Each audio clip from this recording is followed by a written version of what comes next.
Ano ang Brigada Eskwela?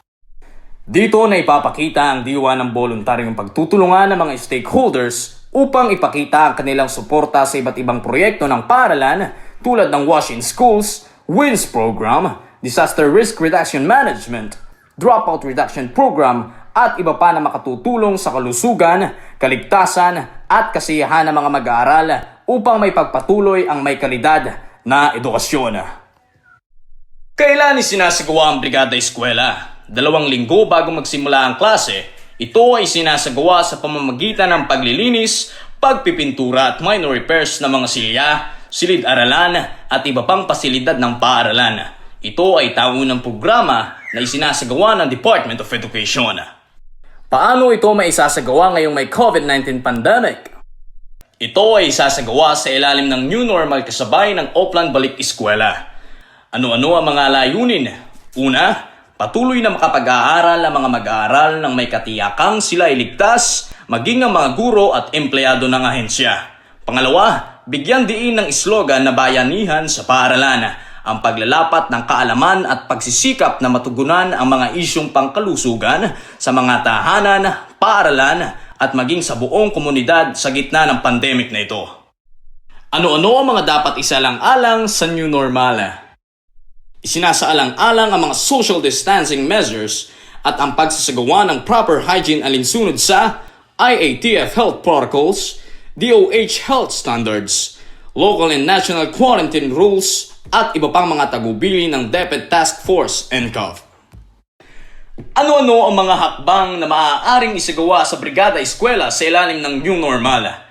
Makipag-ugnayan sa local government units o sa iba pang non-government organizations at mga volunteers upang sila ay makatulong sa paglilinis at pag-disinfect ng mga gusali, silid-aralan at iba pang pasilidad ng paaralan.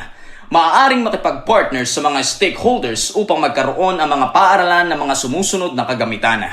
Thermal scanners, hand sanitizing materials such as rubbing alcohol, antibacterial or germicidal soap, cleaning tools, materials or disinfectants, washable face mask, surgical face mask, face shield and surgical gloves, multivitamins capsules, tablets or syrups, printing of COVID-19 and sanitation, proper hand washing hygiene information materials, printing of materials and provision of supplies for distance learning for learners, teachers, and parents.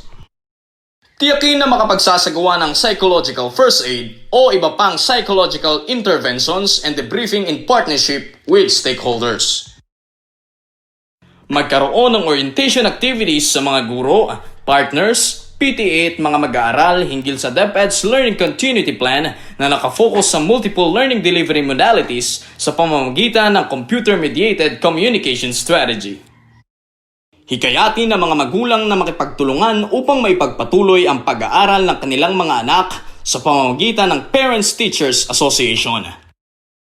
Maging bahagi ang mga magulang at iba pang stakeholders sa promosyon ng bagong sistema ng paaralan at sa pagpapatupad ng distance learning delivery modalities sa tulong ng radyo at istasyon sa telebisyon at iba pa gamit ang media upang may pagpatuloy ang pag-aaral ng mga mag-aaral.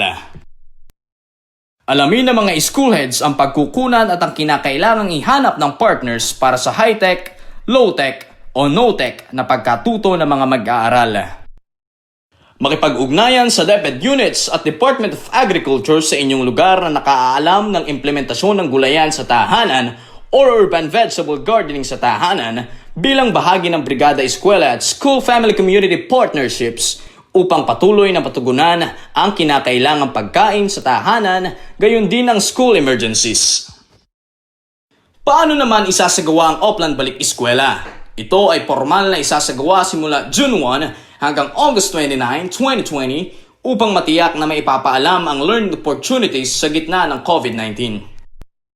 Bilang bahagi ng Learning Continuity Plan, gamit ang OBE online ticketing system. Ano-ano ang mga layunin? Mabigyan ng solusyon ang mga problemang may kaugnayan sa enrollment, masagot ang mga katanungan at iba pang concerns ng publiko. Ito rin ay naglalayong patatagin ang pakikipag-ugnayan sa mga ahensya, organisasyon at iba pang stakeholders upang makapagbigay ng mga kinakailangan ng DepEd sa kritikal na panahong ito.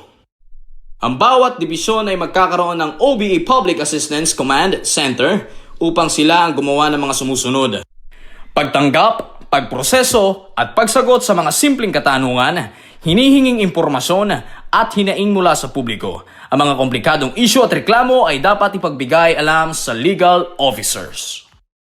Tumulong sa pagpapalaganap ng impormasyon at klarifikasyon ng mga polisiya, programa, proyekto at pamamaraan ng DepEd lalo na ang may kaugnayan sa mga issue ng enrollment. I-monitor, idokumento at isumite ang daily report sa lahat ng mga issue na natanggap kasama ang aksyon na isinagawa sa OBE PACC Central Office bago sumapit o sa ganap na ikatatlo ng hapon.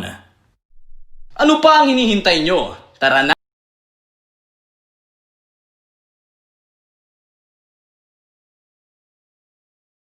At makiisa sa Brigada Eskwela at o Plan Balik Eskwela. Pagpapanatili ng bayanihan tungo sa kalidad na edukasyon para sa kabataan. Be our partner.